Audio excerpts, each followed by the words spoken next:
Since it's 11 o'clock, I can go ahead and start just my little introduction spiel, and then we can get started.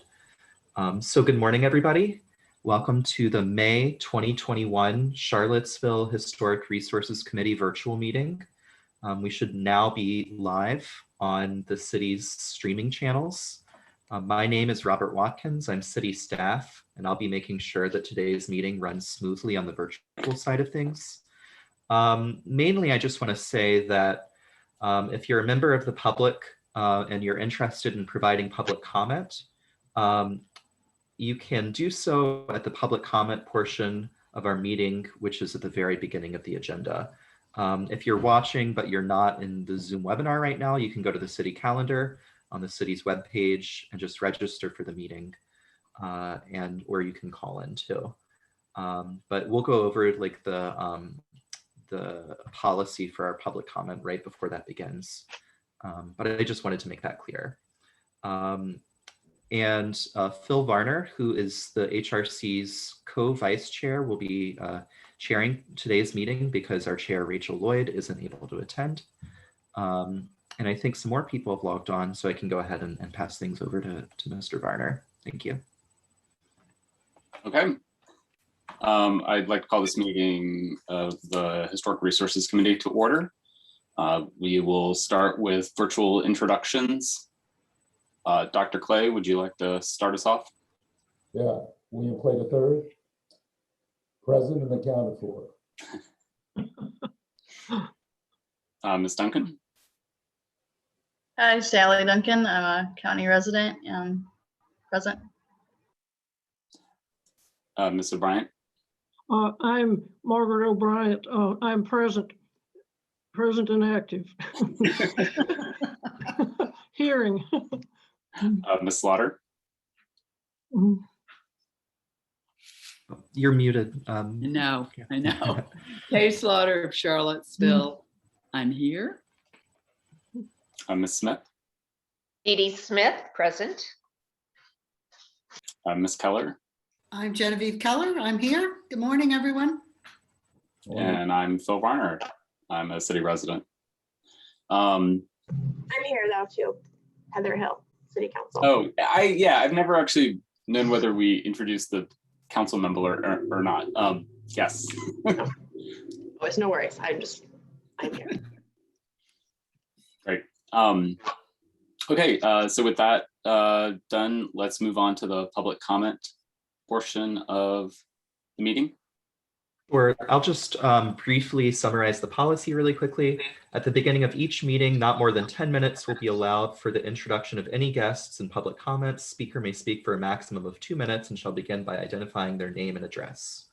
So with that being said, if you'd like to provide comment, please raise your hand in the participant tab, or if you're calling in, you can press *9. So it looks like we have 3 guests and none of them are raising their hands. Okay. With that, we'll conclude the public comment portion. The next is the approval of the agenda, which should probably take about 3/4 of this entire meeting, given how backlogged we are.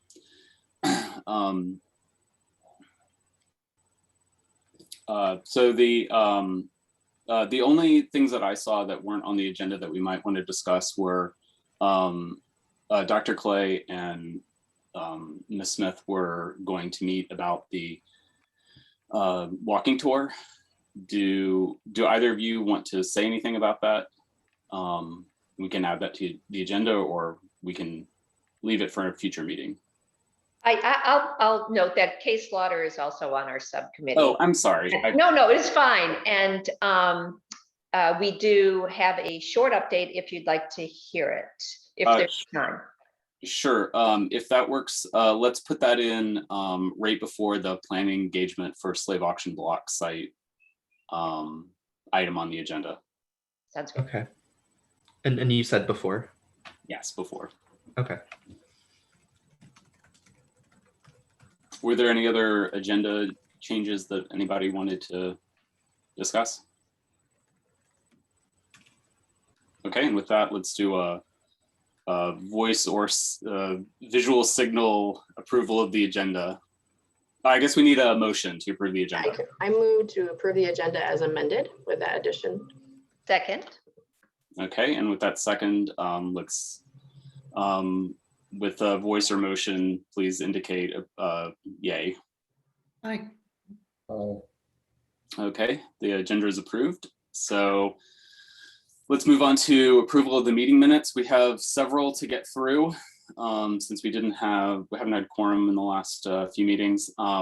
So could I get a motion to approve the February minutes? so moved. Second. Okay, we have a motion and a second. For those, I will be abstaining from this because I was not present, but I believe everybody else was there. So with a voice or motion, please indicate approval. Okay, looks like that passes. And anyone opposed? No. Okay, that's approved. So now for the March 12th minutes, the only member that was not present at that meeting was Dr. Clay. So could I get a motion to approve the March 12th minutes? So So moved. moved. Second. Let's say Ms. O'Brien made that motion and a second. Mhm. And Ms. Smith seconds. Mhm. Okay, and with a voice or motion, please indicate your approval of this motion. Okay. And I think that was enough people. I don't believe Dr. Clay, or sorry, he was abstaining. My mistake. Okay, and with that, that motion passes. Okay, and then April 9th, our last meeting, and we had a significant number of people not there. There's probably some rules around quorum and things like this, but I think if we just get approval of everyone that was actually there, that's fine. Yes, okay. Yeah, yes. Bill, Dr. Clay, you were at the last meeting, weren't you? Yes, I was at the April 9th meeting, yes. Right, I thought so. But I Yeah. wasn't at the March meeting. Right. Yes. So Robert, could you update those meeting minutes? Okay. Yeah, I think it's honestly in my name's place because my name's in both columns. That's why I wrote to you, Robert, because I just saw it. Yeah. So I think just my name got copied twice and maybe Dr. Clay's just got removed. So I was not there. Yeah. I'll make that edit and then any other edits that you might want for those. Okay. Could we get a motion for those amend? I move to approve. I second. Okay.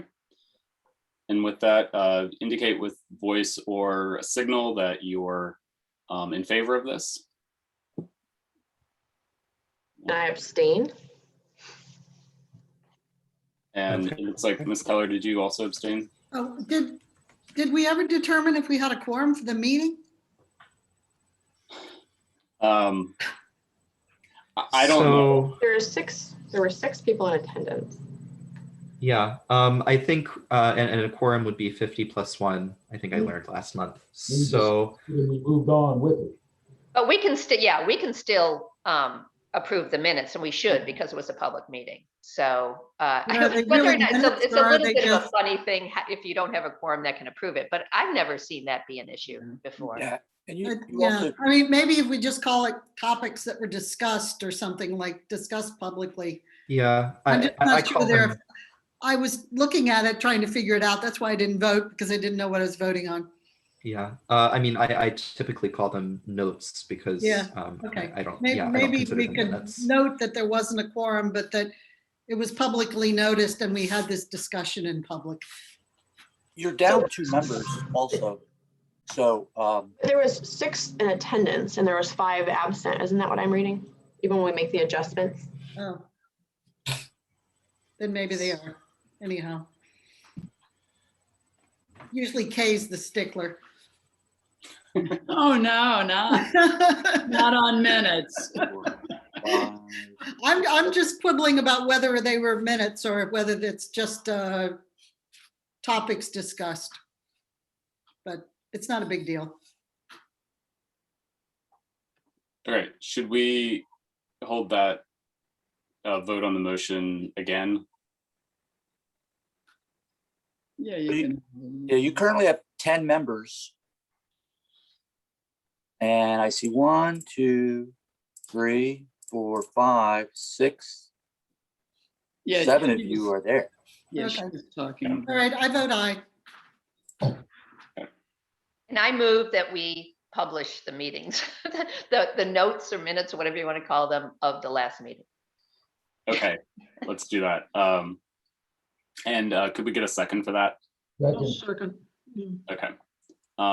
If so, the motion is to publish the meeting notes for the last meeting, in which I, Ms. Keller, Ms. Hill, Ms. Bryant, Ms. Smith, Ms. Slaughter, and sorry, Ms. Hill was not there. Or no, you were. I was there. Actually, She wasn't.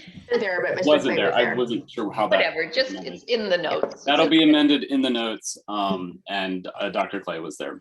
Right, amended for who was present. Yeah. Yeah, with a visual signal or sound, please indicate approval of this. Okay, that's everybody that was there. So that passes. Okay, now onto the actual meeting. First, Dr. Clay, Ms. Slaughter, and Ms. Smith, would one of you like to give some information about the walking tour work you've done? And I'm happy to share my screen when you'd like me to for the document that you sent me. Okay, now Kay and I met in legal form because only 2 of us at a time can. And Dr. Clay, and we tried to meet, was away a bit. So, but we did pass along just sort of comments that we made right now. And y'all correct me if I misrepresent this, but we talked about, this is not brand new, organizing the tour in, again, both geographically, Court Square, Downtown Mall, then a third area, and really roughly by timeline, with really focusing on the very early years. In Court Square, the sort of mid-years, maybe sort of like the 19th century, 18th century Court Square, 19th century, not strictly, but this was just what we were thinking. And then having the third one be the 20th century, where we could really talk about some of the civil rights issues, talk about Vinegar Hill, talk about Gregory Swanson, and that can be more that sort of last geographic segment. We could include the Elks Club on, what is now the Social Club. So there's a lot of geographic significance in a third sector. So to that end, we did reorganize the spreadsheet a little bit, just kind of thinking about not only sites that are already on the map, but new sites, and by just topics, whether they're again, just by topic. And that's what I sent to Rob. This is extremely preliminary. For Clay, Clay didn't get to meet with either of us, but has seen this. So this is, again, very preliminary. If you'd like to see it, I sent it to Robert. And you might add, or I'll add, Dee Dee, that we thought some things could just be on the map without description, like the churches, for example. Although the synagogue we would have on the map, but that some of the churches we might just have them on the map, but not go into detail, so that it's more focused. Right, and we also did talk, as we talked last meeting, although many people weren't there, about the idea that this would be in that 17 by 11 format that's easy to reproduce, folded as a map, but that would allow for inserts for other tours, that things that maybe people still value that are on the old map, but really don't fit into this new format, or additional tours that are really theme focused. We talked about an African American tour, although that is not left out of this map at all. And that kind of thing. You could literally have addendums, but still have something that could be passed out. Sorry, my neighbors. I'm going to go shut my door. Anyway, so take a quick look, and Kay and Clay, feel free to chime in.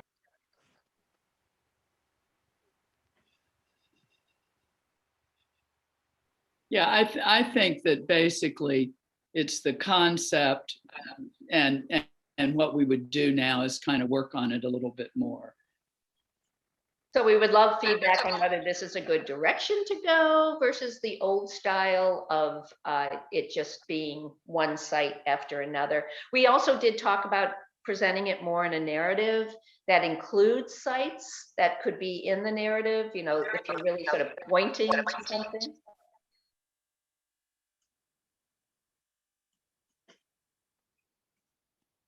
How would these be divided up?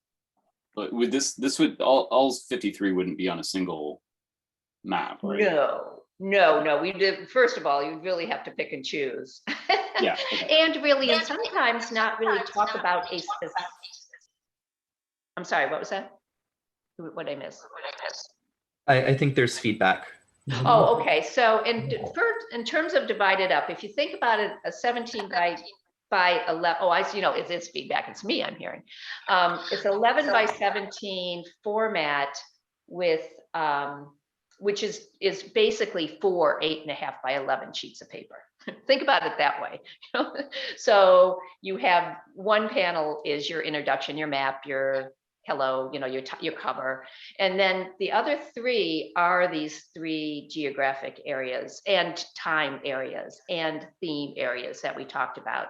So it'd be divided up that way, and each 8.5 by 11 panel ends up being in thirds, although it can be spread out. I mean, there's lots of different ways. That's what a designer would do, would say, this is how you present it, but that's generally, if you can sort of picture it, and is what we're thinking. It seems like the most logical way to present each century, if you will. So what are the 3 areas again? Were those the chronologicals that you mentioned in the first place? Yeah, well, and again, just try to be real flexible in your mind about your imagination about this, but Court Square area would be probably the 18th century, 16th, probably, or the beginning to really when the downtown mall sort of got, Main Street really became prominent. Downtown mall would be that 19th century, where really the commerce went in that direction. And then the end of the mall by the Vinegar Hill Park, moving over up Market Street, perhaps, again, this is all very, very fluid at this point, would be the 20th century, where you start talking about the, civil rights. You go right by Market Street Park, there's a lot of things you could bring in that are just have never been in the map, and kind of addresses that need to talk about not only our painful history, but also our more current history. I kind of have an issue with dividing it up chronologically because all of those areas span the centuries and the various decades. Yeah, and that's. Well, I agree with the geography, and I disagree with the chronology. Okay, and we're just sort of trying to make, 250 years of history fit into a map, and so that was just one idea. That's totally up for discussion. It just seemed that might be a way of. And I think each of those centuries has plenty of ways to talk. I mean, I think because we've been talking about Court Square in particular and its significance in the 19th century because of its associations with slavery and then into the 20th century with the City Beautiful and the misrepresentation of history. I get that. Yeah, no, it's a great point, and one that could. But I think it makes sense to have the geographic areas, but I just think they should reflect their whole history because they physically still represent most of the range of periods. And that's fine as long as we can fit it all into an 8.5 and 11 by 11, which, you know, it's going to be picky and choosing, but I think that's totally possible. It's just, you're not going to tell the whole history. You No. can't And do I it in don't an think 8.5 by it's 11. history. I just don't think And you I- can stand in I front of the think- Monticello Hotel and talk about Yeah. only the 18th Yeah. century because it's clearly the 20th century. That's a good point. I think if we could just take a crack at this and you know, we could then see how it comes out when you start writing it. But just after Dee Dee and I talked, I know I just started kind of arranging them and then seeing what we could also just have on the map without having to discuss it. And I think it's possible. And I think it will bleed into the next century. It won't be like, this is just this and this is just that.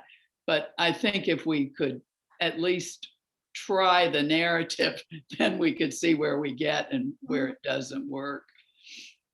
And really, there's going to be a lot of opportunity to cross pollinate in a way, you know, because McKee Block was really the first that we know of urban renewal project. I mean, and when we're really talking about Vinegar Hill, then, you know, there's, I think, ways to tie them together. But it works And geographically. no one section, I think it's really, really important that every single section has the opportunity to have our inclusive history and not be saying it's, you know, this is only our, you know, Revolutionary War stuff and, you know, that kind of stuff. Every single, all three of them give the opportunity to be sort of our more true history. Anyway. But I think Kay's totally right. You just sort of have to start writing it and see kind of where the opportunities are and where the committee's concerns are about, you know, including things. So this is really, really preliminary. Yeah, and the reason of having the geography and time period combinations is so that we have 3 maps and not 9, right? Because otherwise we'd have, you know, 1 map for each century, and then, you know, everybody has to choose between, you know, this whole stack of maps. So like reducing it to 3 kind of gives people enough choice that they can focus on what they're interested in, but not be overwhelmed by, you know, every too many choices when they're trying to decide. Well, yeah, not only that, but also really, we talked about the idea that no one's going, you know, it's how many people are going to do the whole thing. Yeah. So it's really kind of where you are too. I mean, you could, if you're walking around Court Square, if you're walking down the downtown mall, or if you're at the Omni, you know, you really, or the restaurants even down there, you know, you would have the opportunity to really find out what's around you, what's right around you. Well, Dee Dee and Kay and Clay, do you all think it would be of value to share this document with all of us now, or would you rather wait till you've done something more? Well, I think we wanted to sort of get past this and see if you all think this is even something to consider before because I don't know that you would have understood the document before this point. But I'm happy to. Kay and Clay, are you okay with that? With sharing this spreadsheet. Oh yeah, the spreadsheet. But I just think the spreadsheet doesn't tell you much. You know. I'm sorry. There may be value in sharing it with other folks. Yeah. Yeah. So if you want, I mean, I've sent it to Robert. So I'll forward it along to the whole committee. Okay, So I think feedback would be certainly important. And just keep talking to us and what our solution, good or bad, to really not being able to meet as a subcommittee because the city doesn't have the resources to Zoom us, was to meet in twos by 3 different sets of 2s. There's only 3 of us. So in 3 meetings, you have everybody has 2 meetings and you're meeting with everybody. It didn't actually work out that way this time, but for just logistical reasons. But that going forward, that was what we came up with. Until such time as we can meet publicly, in person or by Zoom. Okay, does anybody have any other further comments about the map work?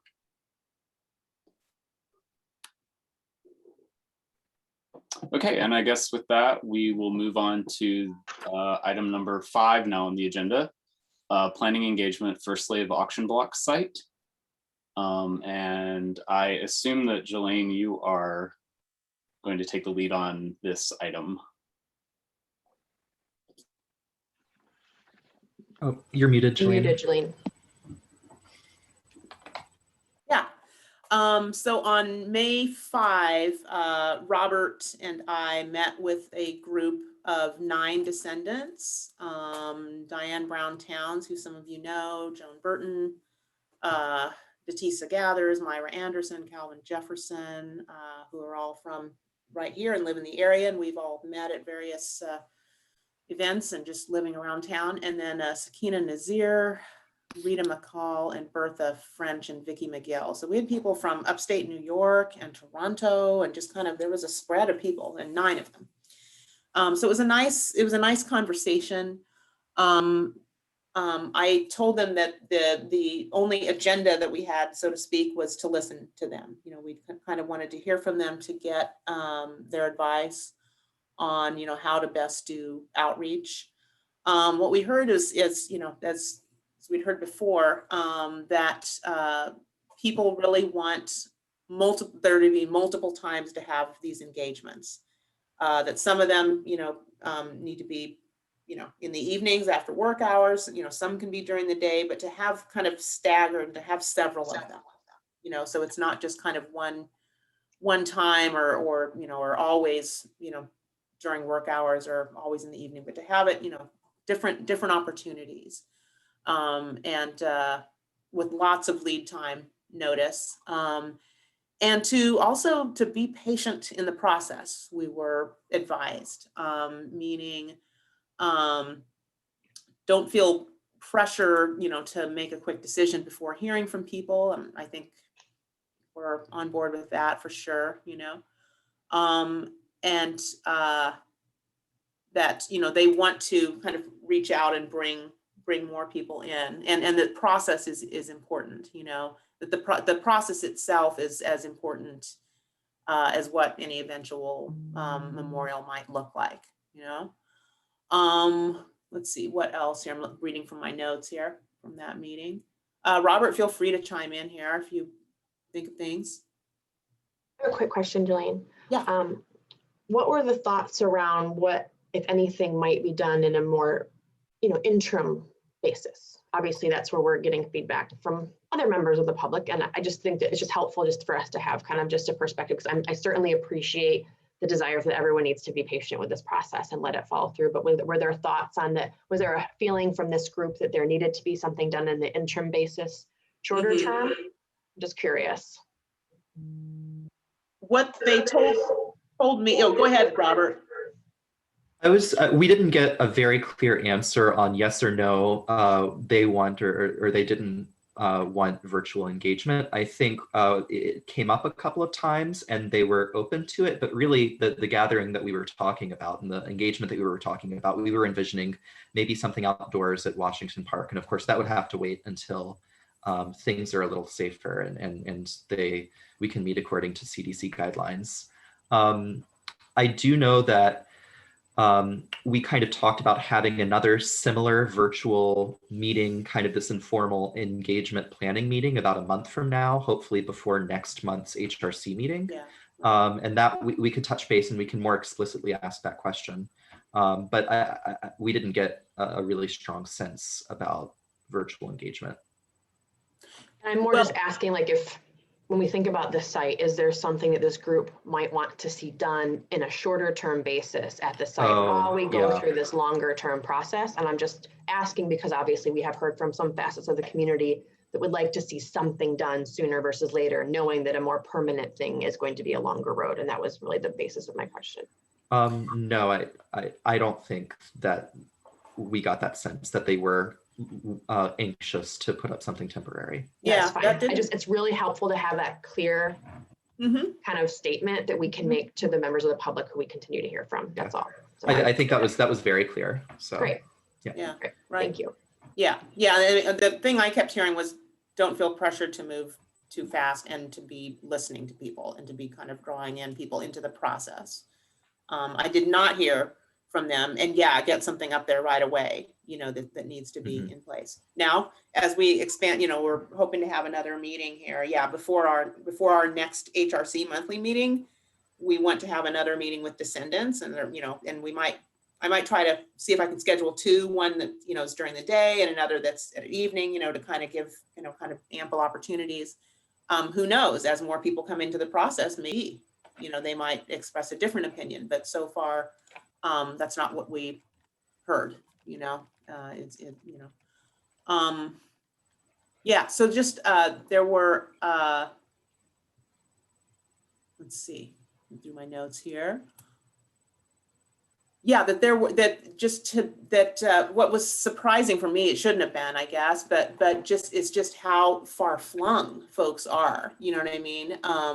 That folks that are descendants, from this area, of course, but the nice thing is that the newly constituted Descendants of Enslaved Communities at UVA has a really good list of folks, to which they blast out email notices and this sort of thing, which is how we got, some of the folks. I mean, I did individual outreach to people as well, but it really helped to have that kind of amplification of the DEC UVA.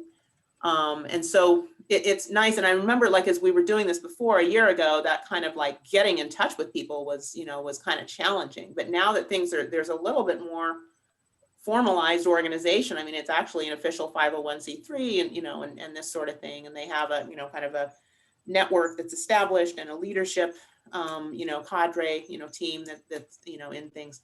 And so it makes it kind of helps to, make it a little bit easier, I think, in terms of the outreach. So yeah, so we want to have, I'm going to try and I think I want to, send out another, I'll talk first with Datisa Gathers and Diane Brown Towns, who are in leadership with this community, and to see about sending out an invitation again. And maybe Robert, I can, coordinate with you on like what 2 times that would be, one during the day and one, in an evening time, early evening, 5, 6 o'clock, I think, in the next 3 weeks or so, so that we can do that. Yeah. Do you need any resources from the committee to help with any of this preliminary work? Well, I mean, I think this, I mean, the online stuff is fair. Well, I shouldn't speak for Robert and city staff, because they're the, communication staff that's, kind of setting up our Zoom infrastructure. I don't think so. And especially since we're kind of in a more kind of listening, kind of information gathering and trying to get more people in. See this, to, do another kind of round like this of digital, still waiting, CDC just came out yesterday with, new guidelines, if you're vaccinated, you can be in public and, that sort of thing. So I'm hopeful that, maybe in the summer we can do more, but I don't know. I don't anticipate that we need anything at the moment, not for this next virtual consultation meeting. Yeah, Kate? Yeah, I wonder, Central Virginia History Group last week had really impressive group of people from descendants of from Highlands and who are local. Well, local, I mean like in the region. One might have been not at Albemarle, but Buckingham. But I wondered if you might want to, contact them, because that might be another good group to be part of your. Yeah, the Highland folks. Yeah, the Highland folks. And that meeting, which was really, really good, and it was relevant. I was thinking, oh my gosh, it's so relevant for Ivy Creek too. We just got the recording for it. Oh, And yes. really just right. Watching the first 45 minutes, half hour, 45 minutes of it, what they've done, and really the advice they had was, I thought, really good. I'm Excellent. happy to send that along just in case. Yeah, I'd like to hear that. Yeah, because we're just kind of, we're learning, as public historians, kind of more and more just about best practices, as this gets adopted more broadly, and it's a learning curve. I think, for some of us, at least, speaking for myself and stuff. So yeah, I'd like to see that.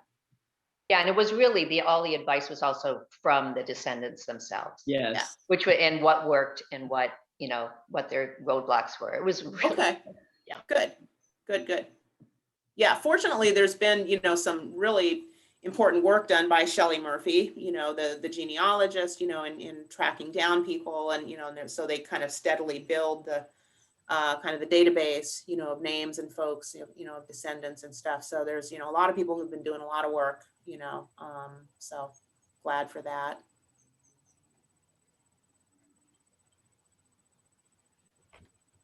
I had one question that has been on my mind.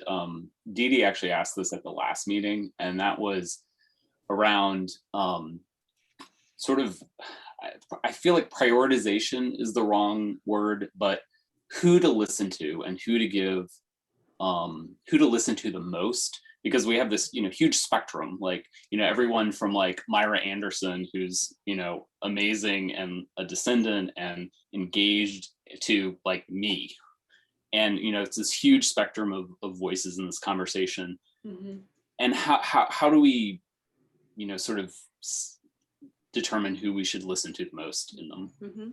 just to be clear, since it was my question, I actually was just asking what qualifies someone as a descendant? How specific do they have to be local? Do they, because that's true. And it's a question everybody needs to ask for their very specific project. So that was my question. Yeah. Yeah. And I think, I mean, since we're looking at memorializing in Court Square, which is where even if folks' ancestors weren't sold exactly there. I mean, there are numerous places that have been documented in Court Square where folks were sold, where human trafficking took place. But most people, were sold out on the farms or maybe the front porches,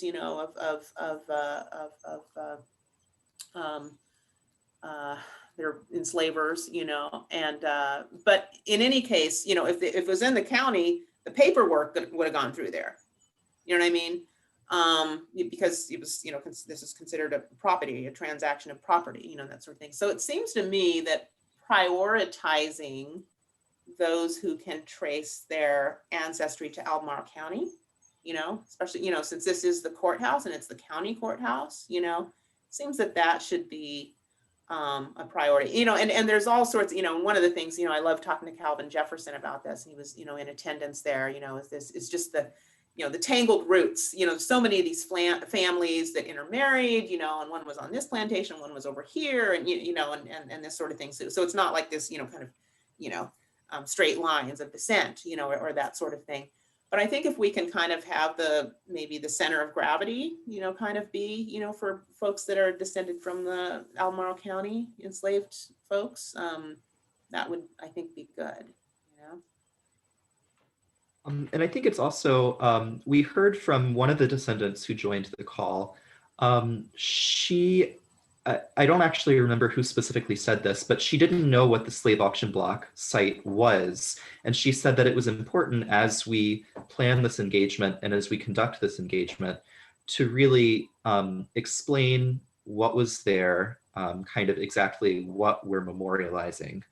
And why we're kind of conducting this process, because people still might want to engage in and want to participate, even if they don't presently know what the site is. Right.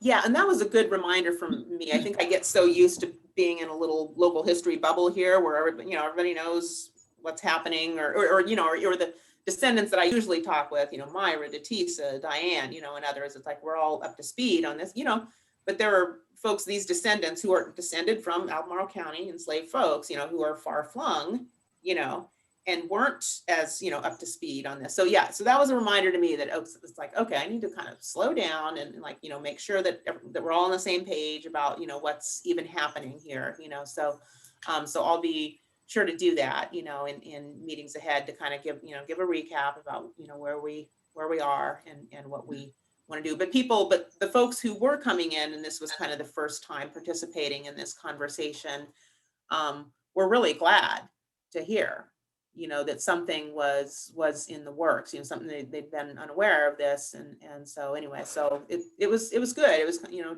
to hear from people. And it was also, I felt like I was listening in on a family reunion.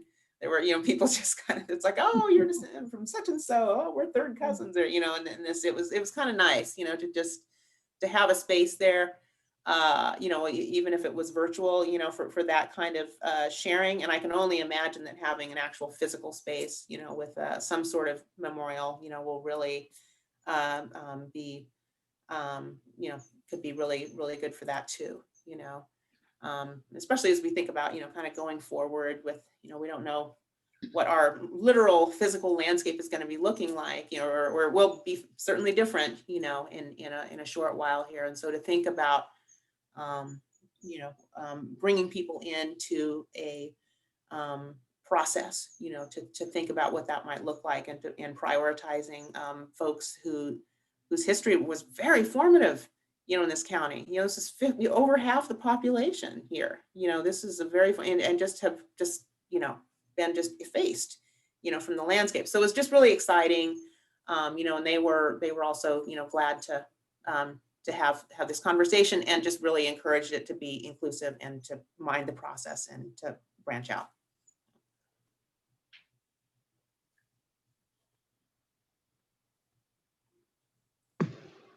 Okay, that's great. Thank you.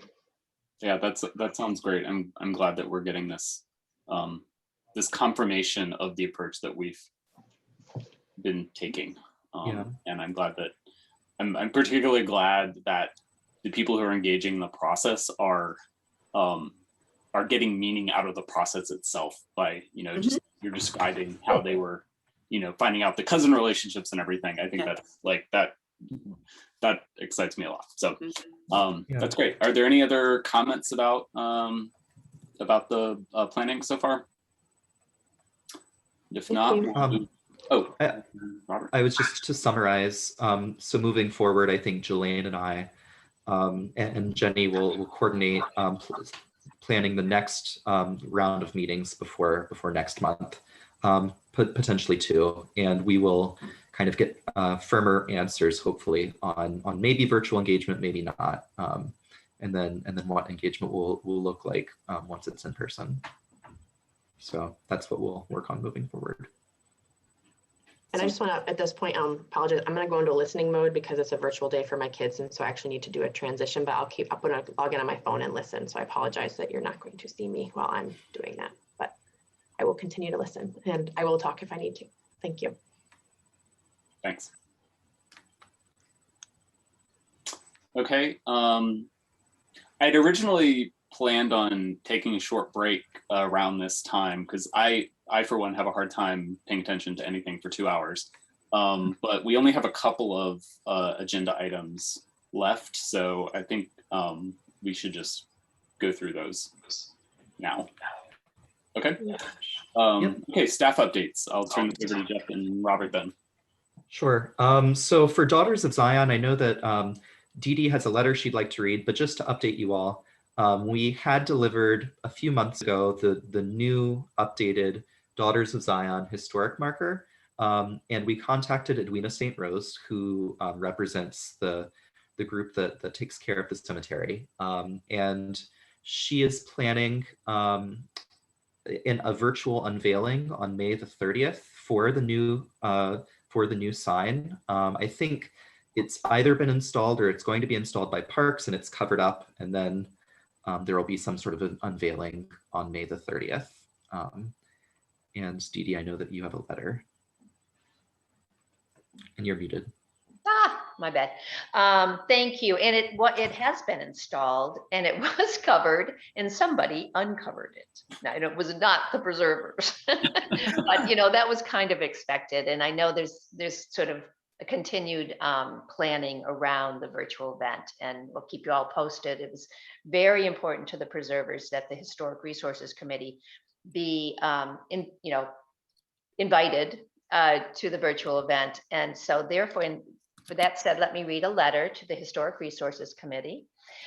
We, the preservers of the Daughters of Zion Cemetery, extend our sincere gratitude for the beautiful new historical marker recently installed at the cemetery.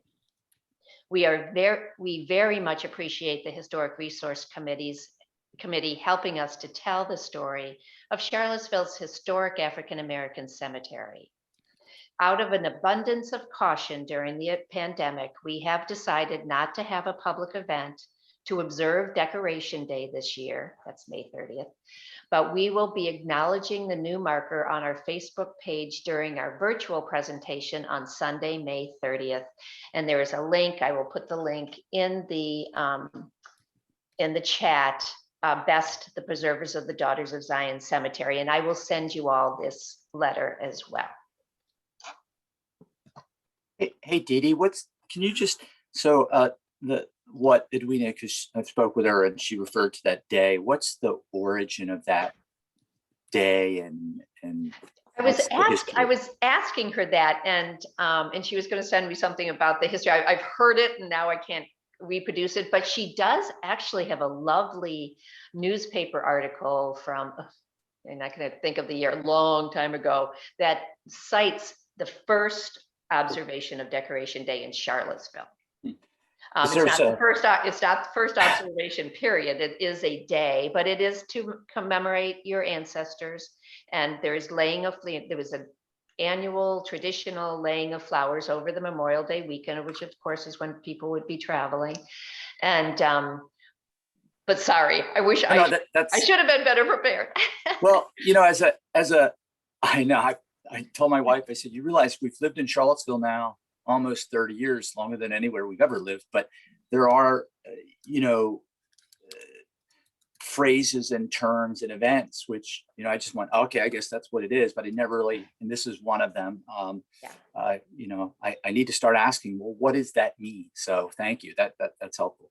And I encourage, anybody who's interested, particularly in this cemetery in particular, but in local history, is to follow the Facebook page for the preservers. I mean, they're constantly, and I think it's Edwina mostly, and Jane Smith helps a lot too, posting these amazing historic articles. I mean, primary documents, and that really tell a story. And they're so good, and they're frequent, and you can go back and you can get a really good slice of Charlottesville history by reading just these primary documents, and they're all pretty short. They're all out of the newspaper. Anyway, I highly recommend it. But I will share that letter with you by email.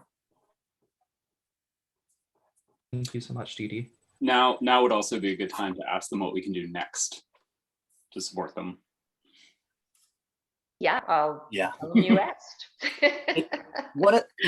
I will say one of the things I asked Edwina that probably a year ago, and just so you know, some of the things that are going on behind the scenes. And I think they're still, they kind of have their program where they're still trying to figure out who is there and how do they do the right thing there. Because people all say, oh, why don't they do this or that?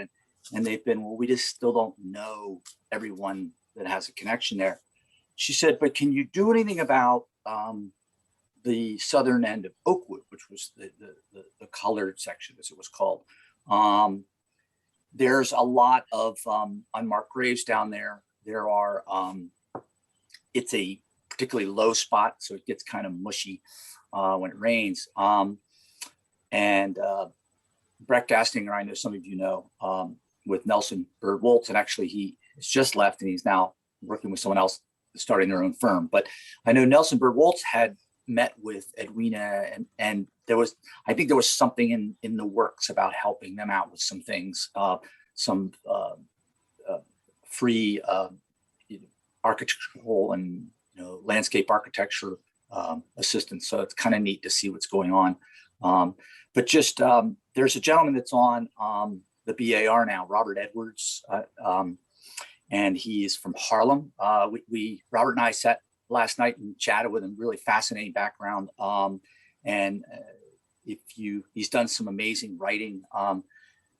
but we were talking about how there are colored Union troops buried at Oakwood, and he had no idea about that. He thought that was fascinating. He said, "Wow, we need to tell that story." So, but he actually worked for Nelson Bird Wolf. So, so I don't know. Could be some interesting things to share on what they're doing. But so just wanted to throw that in about Edwina. That's He's great. a great guy. You're really lucky to have him. Oh, he's He was in my class 2 years ago, and he's Yeah, he's a very good resource. it's good. And I would also say, for anybody who's interested in the idea of digital interpretation, there's an audio tour of the Daughters of Zion. I will put actually cool. to help them do that. So, so full disclosure, but I'll put it in the chat. And it's a really good example. Edwina and Bernadette narrate it too, which is, you know, their descendant voices. It's actually, I think it's really cool. It's something else that could be done at Oakwood down in that area. You really, again, you just get a glimpse of history that is, you just might not get anywhere else. So I do encourage you to, maybe on Decoration Day, you can go over there. It's GPS triggered. So if you have the app, you can walk it and hear it, or you can just sit and watch it, listen to it on your desktop. Great. Okay. I think the next item is status of the cost share grant application for Downtown Mall. Sure. And actually, really, I hope you don't mind, Phil, but I do want to update on something else, and I don't want it to slip my mind. Honestly, I think having the staff updates section in the agenda should just be a standing thing so that y'all can put in whatever you. Okay. Yeah. Yeah. No, I figured it was just something that made sense. So in terms of document sharing and kind of these collaborative documents, in the past, especially for the Court Square markers, we used Google Drive. The city actually has Microsoft OneDrive because the city uses Outlook. And that can be like a file sharing system that can be used no matter what domain your email is through. So even if you have Gmail or another web domain, you can still use OneDrive. So I think that I'm going to create in the next week an HRC Google or Microsoft OneDrive, and we can organize it into folders by projects, and you can have these collaborative documents that you can work on together. Dee Dee, you might want to put the walking tour spreadsheet that you've been working on in the OneDrive folder that I'll create. But I also think it'll be really useful and beneficial for the Court Square project, just so we don't have to keep using Elisa's old Gmail Google Drive folder. So I will create that and share it out to you, and then hopefully organize it too. So let me know if you have any questions about that, but I can help you navigate it. Okay, so for the cost share grant application, Phil, this is in response, you asked us to put this on the agenda this month. I just wanted to provide a bit of context on the project, and Jeff might be able to help too. We submitted a month and a half ago, Jeff and I, an application for a grant for a multi-part cultural landscape study of the downtown mall, specifically the 1970s Lawrence Halprin design features. And this is kind of in response or the culmination of really a multi-year thing that we've been trying to do even before Jeff and I both started. In 2017, our predecessor, Mary Joy, was working with the UVA Cultural Landscape Center to establish this report, and this would really help to determine a plan for the maintenance and like the preservation of the 70s design features that are installed at the downtown mall. So I haven't heard back from about the grant yet. I submitted it probably a month and a half ago, so I'm expecting some sort of response on that soon.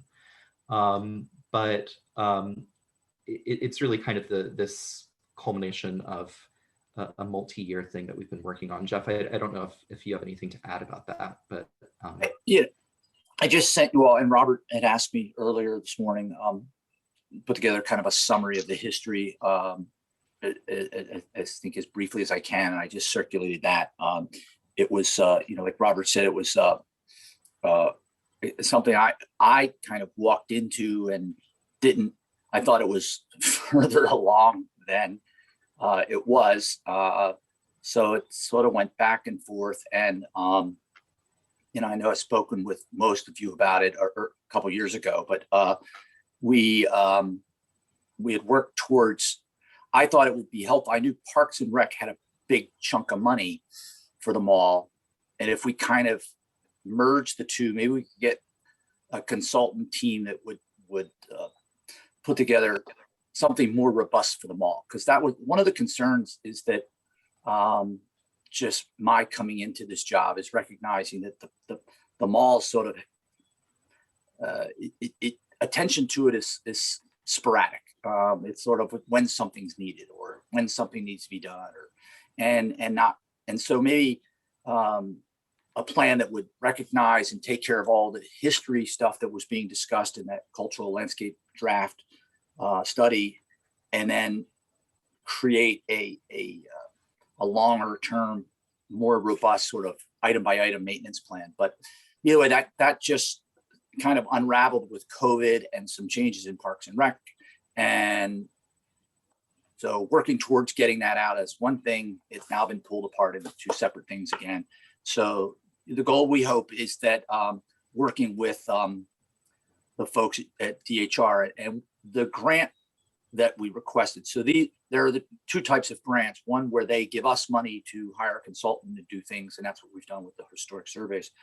And this particular grant is where they work with a consultant of their choosing. It's their project to run. So and they know all about the objectives of the cultural landscape report. So it's not enough money to do it all, but it should take care of sort of that initial PIF level, and then maybe next year work with them either through a consultant with that program or something that we do with ourselves. But at least we're getting the first step going, and I think we have a good shot at it. We probably won't know anything until June or July on that. So How much money are we talking about here in terms of like how much the survey would cost and how much the grant would cover? So we have $50,000 earmarked for this. I know we've had a couple different names for it, but the cultural landscape study and management plan. So this first step, we offered 15 of that 50, and they would match it. So I think the estimate for the PIF level is well, hopefully $30,000, but that's, we'll contribute 15, and now you have 15. I think that was the max that they could offer. So we shot for the max, and that'd be great, because then that's 15 out of that 50 we don't have to spend if we get the grant, and we can continue to put that forward to the next steps. Does this still include the management plan, Jeff, or is this simply a nomination? This Or was, does it stop short of a nomination? it gets us to, and I'm sorry, Robert, I don't know where I saved it somewhere, I can't find it. So we've been working with Blake McDonald, and said, shared with them, here's our big picture, that whole plan, Jenny, that you helped craft. That's the backbone of the scope of work. And their comment was, well, we can work on this first piece. And I think it's that. It's a historic resources survey and conditions report with no treatment recommendations. Right, That would be in We're a still second. not getting, we're still not there. Okay. Right, we're still not there, and that's where Okay. it's hoping that we can this, because we were sort of hoping, hey, can we do all this? And they said, no, we only have, the max we can offer is maybe 15,000. So the other idea was, well, we could. Now, may I interrupt you? Yeah. Is this timeline still operative? Is it still separated from the tree study? Yep. earlier this year, Mike Ronayne and Parks peeled it all out. Because So they, that's always been a concern. I mean, this design, the study of the design should include the trees as a design element. This is a very dangerous Oh. thing to separate out the trees from the design. so no, that's not separating out the trees from the design. The Okay. Parks and Rec had money for a tree management program as far as keeping those trees alive, what's going on. And it was a lot of money.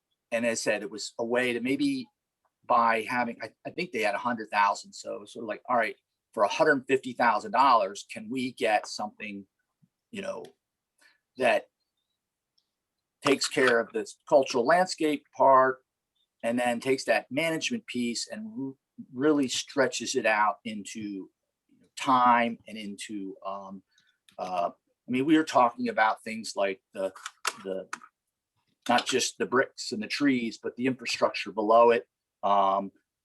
You know, what's the life cycle of some of the infrastructure beneath them all. And, but so now it's just pulled back. They're going to do what they're going to do with their $100,000. And I think it's primarily focused on, you know, how to keep the trees alive. And then ours goes back to whatever that original scope of work that you all had developed. So nothing's changed from, the question is though, is from that original scope, can it be done for $50,000? So, well, hopefully we can do it with some grant funding, and because so much of this, the original scope really had a lot of outreach and that's why COVID kind of, to me, just makes it difficult to have any kind of public engagement or a discussion. So as soon as COVID's over, yeah, we can get back in and revisit this thing.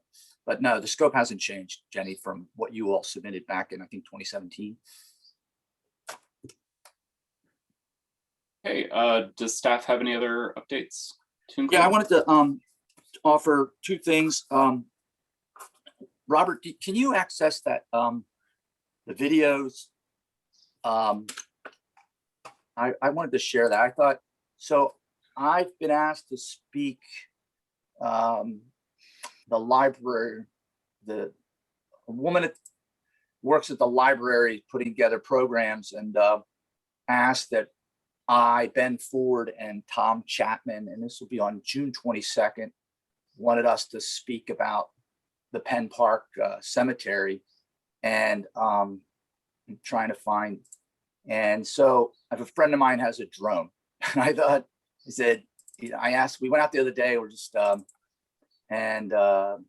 yeah, Robert, it would be the one that's called Downhill Overhead. I'm getting there.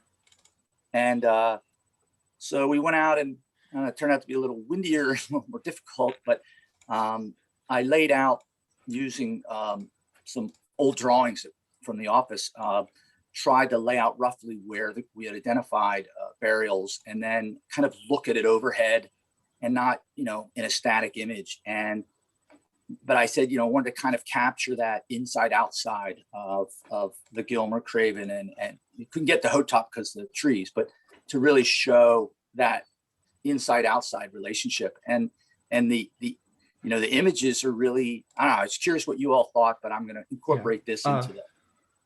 Jeff, I'm sorry. I've never opened Windows Media Player on my laptop before, and it is not loading. So I'm trying to open it. Let's send it out as a link to everyone. Sure. Email and Yeah, it's big, but it really, it's like, I don't know, to me, it's really, it's amazing how, you know, because we flew the drone up from the, I guess, the northwest corner, you know, coming in over Gilmer, and then you cross kind of the image outside the wall. And you know, I said, you know, we can really be powerful and get 40, 50 people just laying out there. But it's still, it is really illustrative of what's there. And I don't know, it struck me how compelling it was. And the other thing, I'm going to be working with Tom Chapman, and they have an intern this summer they have a goal of writing an article for the Historical Society magazine. And I've been working with Sam Towler and Shelley Murphy, bits and pieces of trying to determine some possible names and descendants out there at Penn Park. But I need to, I'd like to collaborate with them, and I'm probably going to, if I can, use some of the funds from my survey funds to, as I guess would call it a donation. We got to figure out what it's called, and to help fund having an intern kind of pulling together everything that Sam and Shelley, they are, as they come across things, they've been sharing with someone that can kind of coalesce them together and organize them and then contribute to this article that they'd like to write. So so stay tuned on that. But I'm glad that they're taking an interest, or that they're willing to sort of, if I can provide some funds, they can provide some leadership and access to the consultants. So, but that's what I got. And then Jenny, I was going to ask you, and some of you with Preservation Piedmont participated in a discussion about the comprehensive plan.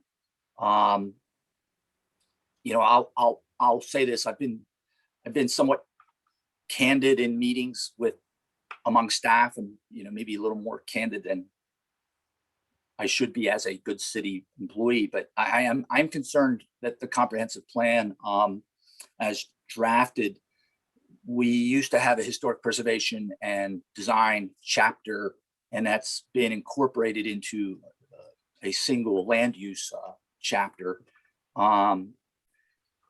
I just want to make sure we don't, that sort of the objectives of historic preservation and urban design don't get sort of lost and so hoping you all as in the community and paying attention to that and can speak up. And then I say, Jenny, and I guess Kay, you were in that meeting, if you had any thoughts on how that went and maybe how this committee can be, if there's anything you all can contribute to the comp plan discussion. But that's all I had to bring up. Great. Thanks. So that's my invitation to Jenny and Kay if you wanted to comment on how you felt that meeting went that day. Jeff. You mean with the meeting with the consultant? Uh-huh. Yes. I think it was very productive meeting. It was an opportunity to flesh out some issues. I think there've been some substantial changes in the comp plan. Last time I looked, the future land use map is different than what it was before. And I know the community has a lot of opportunities to comment on all aspects of the plan. I don't have a problem with combining the chapters. If anything, maybe the term urban design is going to the wayside. By combining them, it gives an opportunity to see them as complementary themes and work out any potential conflict. So I don't think combining them is the issue. I think most of us haven't looked again at the wording, been more focused on the maps. So it's a good, I'm glad you're pointing it out, at least to look at what's in the chapter now. Yeah. And it occurred to me when you were talking about the segregated portion of Oakwood, that something had come up a couple of years ago about adjacencies. There was something Edwina was concerned about. So we might want to look at adjacencies to sites we're particularly concerned about, like Daughters of Zion and Oakwood Cemetery and so forth. I must say, I had sort of forgotten about that until we had that discussion. I have to say, I was shocked years ago when suddenly the cemetery was being developed up toward Ridge Street. Never heard anything about it until all of a sudden it was happening. And so you mean the development on that west side, yeah, like it was on new house? Yeah, it's kind of odd. Cemetery Views, I guess they market it as. But I mean, for that reason, I think it's good to look at what's happening with those cemeteries and what the status is of the land around it. There was one of the things in the comprehensive plan was seeking local designation for the cemeteries, which I'm not sure exactly. I mean, it was bring into the BAR purview, but I don't know. I can't imagine having to review the BAR reviewing. I don't know. It would be great to have that local designation, but I think it's I don't know what it would bring from design review, but to the point of Jenny, you're right. It is interesting in the comp plan, the pieces that are speaking to the entire city, and because there are things we like lighting, for example. People say, well, you guys can take care of what's going on in historic districts, and I said, well, the good lighting ideas should apply to the entire city, but we don't have purview. So one of the challenges that I told the consultant was, all right, well, you're expressing these things that previously had been under BAR purview throughout the city. What's the tool for that? Let's be clear what, you can't just take prior language that was talking about design review and sort of apply it to the entire city unless you know exactly how that mechanism is going to work. Because that was one of the questions. But it's I do personally, I have a concern that that the history side and the city sort of supporting things like this, what we're doing here and the historic districts. I don't want to, I worry that focus may be diminished. And so the words are still there from prior stuff. It's just, I'm just curious what you all think. And when take a look at that, and maybe I'll find the draft that's public and you guys can take a look at it. But I think it's going to take some advocacy amongst this group and Pres Piedmont and others to keep those things in there and keep them effective. Yeah, Jeff, if you could send out some specifics about that to the group, that would be great. And Dr. Clay, I believe you had a comment to make. Yes, this is to Jeff, and he was just discussing the Penn Park situation.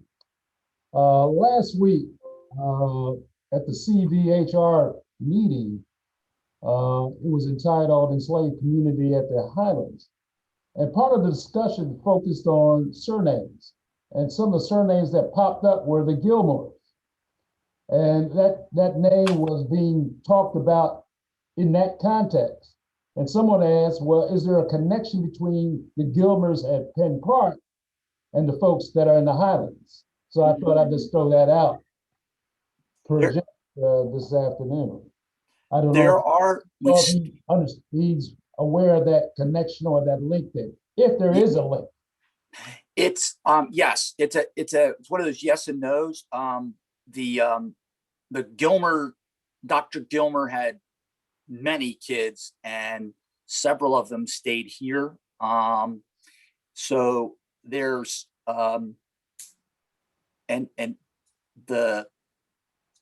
so yes, that name's prolific. And we've also actually found more the connection through Ned Gibbons, who there was a relationship with the Craven family. So the Craven family seems to pop up more, at least in the documentary record, because that's what's, it's kind of what we have access to. But I said, every couple of days I get an email from Sam Towler or Shelley and said, hey, I just came across this. And so that's why we're trying to, hopefully this intern at the Historical Society can kind of keep tabulating all of that and making the connections. But well, maybe what Clay was saying would be a good connection to connect with that group at Highland as part of. Oh, okay. I'm missing.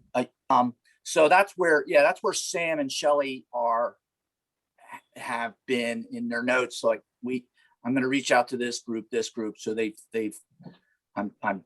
but you said Highlands as in at and down Ashland Highlands.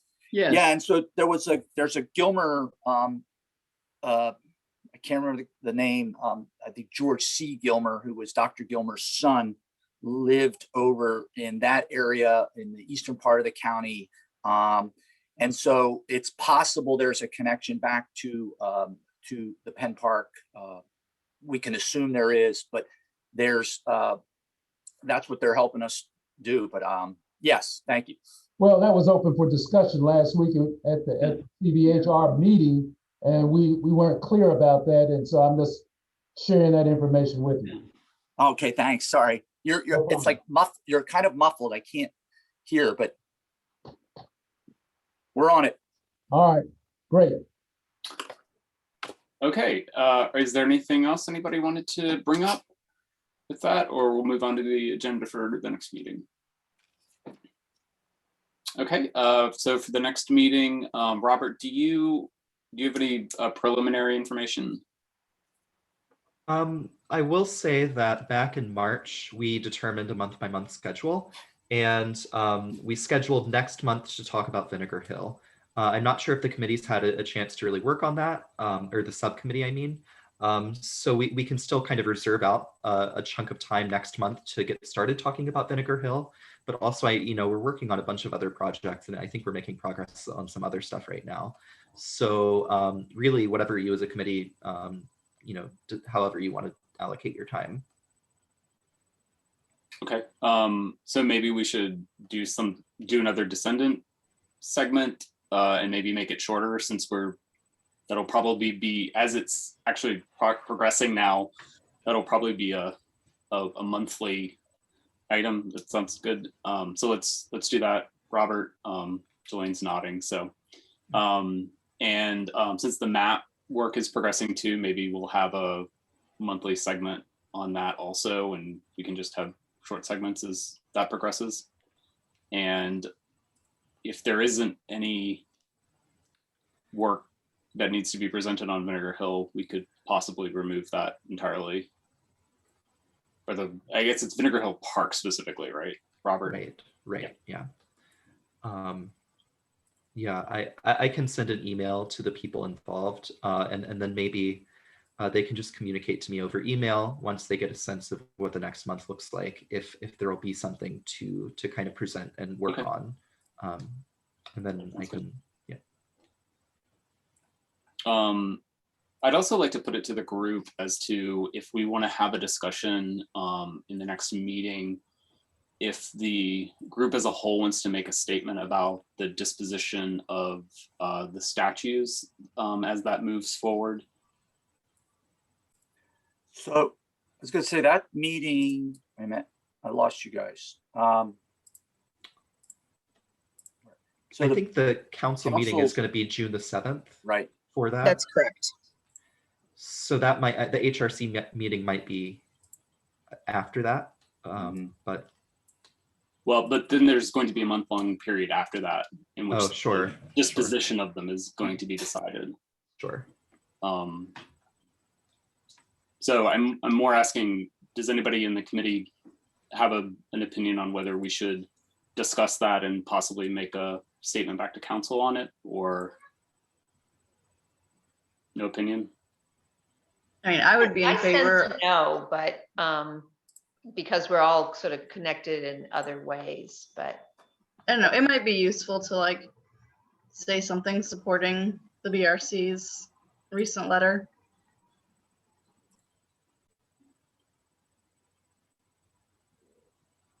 Okay, I'd like to have an agenda item for it then, and we can discuss that further at the next meeting. Sure. Now, I would, if I could, just what we've said before is that there's the whole list of recommendations, and maybe it's a okay, check. Now what about these? I know Daughters of Zion was on there. I know some other things that have been done, and maybe an opportunity. I mean, to be honest, we know what council's going to do. It's an opportunity to say, okay, what about all these other things? And that, kind of using this moment to to express what else is on the list from the BRC. Just my suggestion. I think that's a good point, Jeff, that we can reiterate the long list of other recommendations from the BRC. But I also want to point out that it is not clear what council is going to do. In all likelihood, they will be removed in some form, but it is not clear what will happen to them after they are removed. And I think that's a critical point that we should, that everyone should engage with, but perhaps this committee specifically. So that, I think the discussion will be in the next meeting. Isn't that positionally more appropriate for the BAR? So the thing we've got where I mean, this group hasn't generally weighed in on those sorts of issues. So it'll be, in this, while I was looking for things for the cultural landscape study on the mall, I came across an old PIF an RFP that someone had drafted for the downtown parks reconceptualization plan. And so, there's a significant amount of public involvement. And so it's where the BAR has, I don't want to say struggle, that's not the right word, but I've tried to get some clarification on, for instance, the West Main Streetscape project, good, bad, love it, doesn't matter. As an example, saying there's been this long community process of what's to be done. The BAR has provided comment and input, but it's not approving it. And you probably all know by now, the council asked the BAR to discuss the statue situation at its meeting next Tuesday. There's no decision to be made, and there will be, you guys can keep your eyes out for it, there will be a staff summary that we've prepared that lays out a position that the BAR is likely to just express. And but it's I think when they go to the next steps, it is to say what should be done there, or what will be done there. I think there's going to be a public process, and the BAR's response is, yeah, we have guidelines, and if we're asked for input, we'll follow those guidelines. But so I think that it wouldn't be so much telling the council you should or shouldn't do this. It's probably saying to them, move forward with that previously planned public dialogue for the redesign and recontextualization of the park. So and stay away from any sort of specific details. Unless you all certainly did have something, but no, there's nothing going to be specific coming from the BAR. And I think you all have every right to express as a committee what you'd like to see done as the next step. But okay, thanks for those suggestions, Jeff. Sorry, it's a complex issue right now, and it's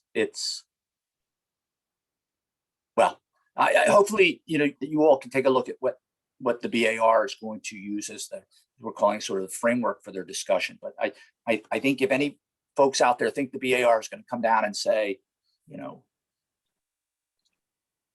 council should do this, or council, that's not going to be their role. No, I was just asking because it seemed that it was more in line with their positional responsibilities than this committee's positional responsibilities. But So I see Heather has become visual again, so I'm wondering if she was going to represent council.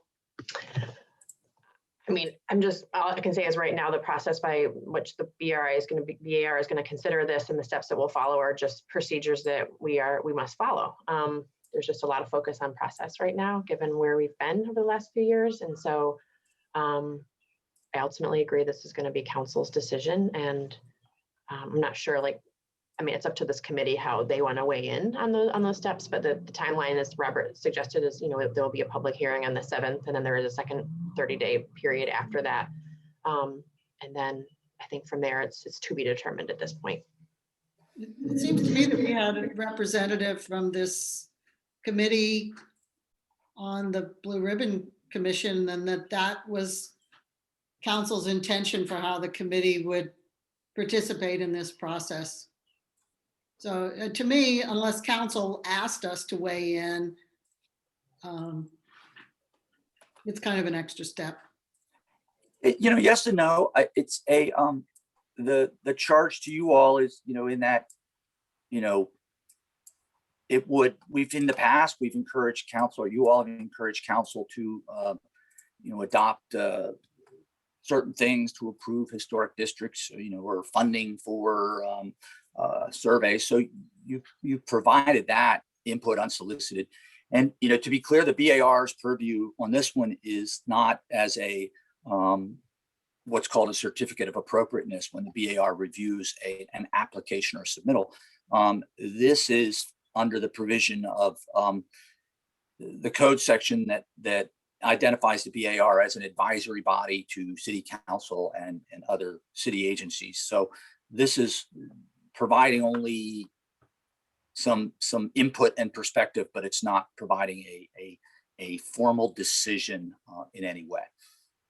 Because the BAR does not have the purview, and it's too complicated to explain from the code side of things, but the demolition or removal of these statues by city code, the BAR does not review them like it would the demolition of a contributing building or structure that's been identified. So. Okay, if there aren't any other further questions, let's move on to announcements, upcoming events, lectures, research that may be of interest to the group.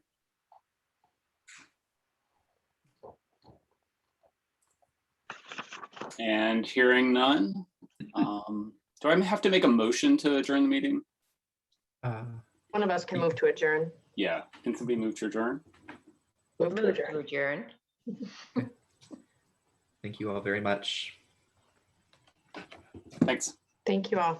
Yeah, ya. thank you. Bye. Have a Good to good see everyone. have a good month.